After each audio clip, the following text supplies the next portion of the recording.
Hello students, आज आपण बघणार आहोत सेट्स. सगळ्यात आधी सेट या शब्दाचा अर्थ आपण समजून घेऊ. सेट कशाला म्हणायचं?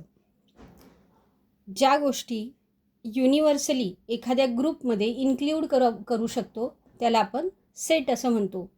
For example, days of week, month in the year, planets in our solar system, हे म्हणजे सेट्स.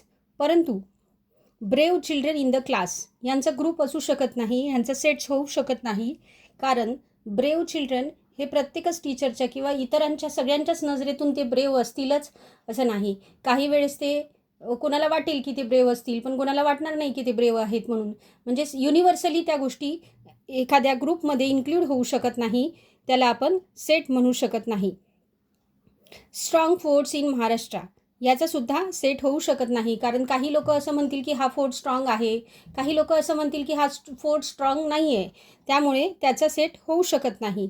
तर ह्याला आपण म्हणणार, ह्याला सेट म्हणू शकत नाही. म्हणजे एखाद्या स्पेसिफिक ग्रुपमध्ये फिक्स नंबर ऑफ जेवढे सगळ्यांच्याच नजरेतून म्हणजेच युनिव्हर्सली जर त्या गोष्टी त्या सेटमध्ये इन्क्ल्यूड होत असतील तर त्याला आपण सेट म्हणणार, आणि जर त्या होत नसतील तर त्याला आपण सेट म्हणू शकत नाही.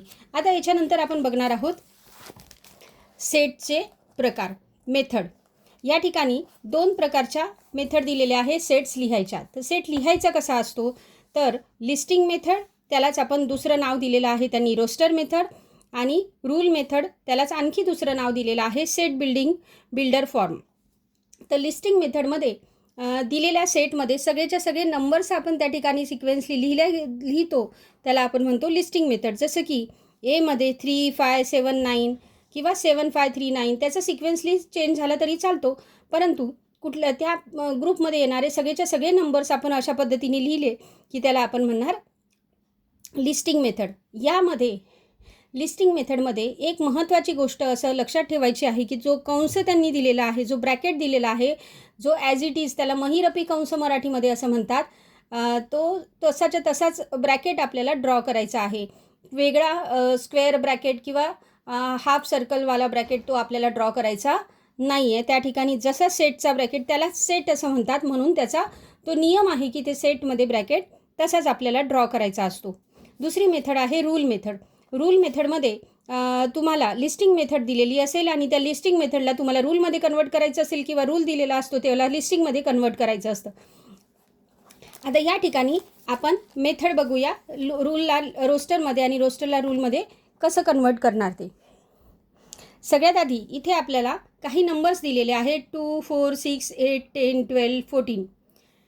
तर हे नंबर्स आपण आधी ऑब्झर्व करायचे. त्या नंबर्समध्ये काय आपल्याला सिमिलॅरिटी दिसते, काय डिफरन्स दिसतो ते आपण लक्षात घ्यायचे. सगळ्यात आधी आपण या नंबर्सकडे बघितलं तर आपल्या असं लक्षात येतं की हे सगळेच्या सगळे नंबर्स कसे आहेत, इव्हन नंबर्स आहे, इव्हन नॅचरल नंबर्स आहेत. आणि कुठून कुठपर्यंत दिलेले 2 पासून तर 14पर्यंत, म्हणजे लेस दॅन 15 आहे, बरोबर. तर मग आपण इथे लिहायचं x/x is an even natural number less than 15. कसे आहेत, सगळेचे सगळे इव्हन नंबर दिलेत. इव्हन नंबर हे 2 पासूनच स्टार्ट होतात आणि मॅक्झिमम त्यांनी 14पर्यंत दिलेत, म्हणून इव्हन लेस दॅन 15 आपण असं लिहिलेलं आहे. तर ह्यालाच आपण रूलमध्ये रूलमध्ये कन्वर्ट केले. आता या ठिकाणी रूल मेथड दिली आहे, त्याला लिस्टिंगमध्ये लिहायचं आहे x/x is a perfect square between 1 to 20. आता 1 to 20मध्ये परफेक्ट स्क्वेअर नंबर कोणकोणता आहे तर 4 आहे, त्यानंतर 9 आहे आणि 16 आहे, बरोबर. 4, 9 आणि 16. तर या ठिकाणी आपण ते number b is equal to in bracket 4, 9 and 16 असं लिहिणार. त्यानंतर AEIOU इकडे आपल्याला लिस्टिंग फॉर्ममध्ये दिलेलं आहे, त्याला रूल मेथडमध्ये कसं लिहिणार.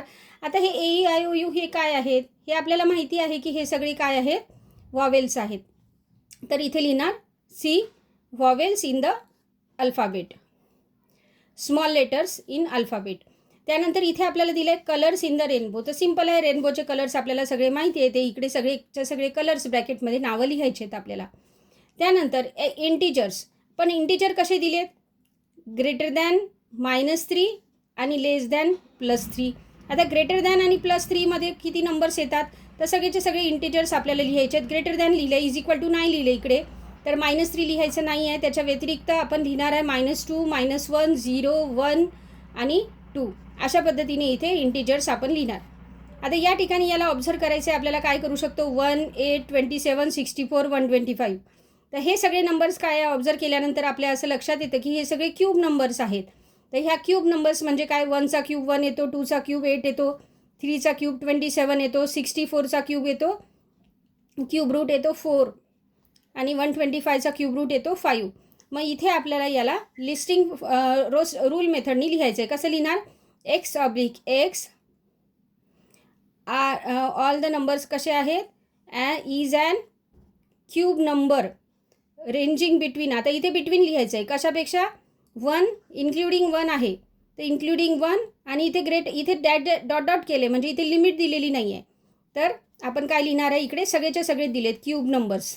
X is an cube numbers आणि इथे सगळेच्या सगळे दिलेत. पुढे डॉट डॉट डॉट आहे म्हणजे अनलिमिटेड आहे ते. तिथे कुठल्याही प्रकारची लिमिट आपल्याला दिलेली नाही आहे. ओके,